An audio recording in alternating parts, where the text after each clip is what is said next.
रामू ने कहा, हम गन्ने की खेती करेंगे, काम तुम भी करोगे और मैं भी।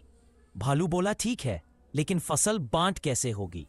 किसान ने सोचा और बोला, जो फसल जमीन के नीचे होती है वो मेरी, और जो जमीन के ऊपर होगी वो तुम्हारी। भालू खुश हो गया। उसने सोचा, गन्ना तो ऊपर ही होता है, मुझे मीठे डंठल मिलेंगे। दोनों ने मेहनत से खेत तैयार किया, पानी डाला, घास निकाली।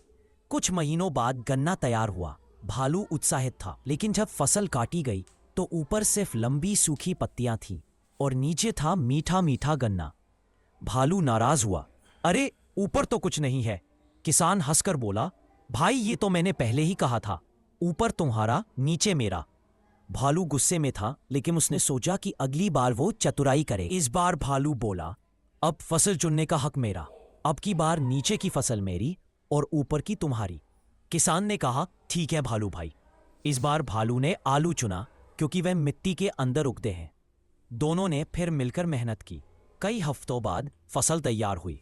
भालू ने खुश होकर खेत उखाड़ना शुरू किया, लेकिन नीचे तो सिर्फ छोटे छोटे आलू थे। उधर ऊपर जमीन के ऊपर बड़े बड़े हरे पौधे खड़े थे, लेकिन वे किसान के हिस्से थे और उनका कोई खास उपयोग नहीं था। भालू को फिर से धोखा महसूस हुआ। वह गुस्से में बोला, हर बार मेरे हिस्से बेकार की चीजें ही आती है। किसान ने प्यार से समझाया, भालू भाई, खेती में समझदारी भी चाहिए, हम मिलकर काम करें तभी फायदा होगा।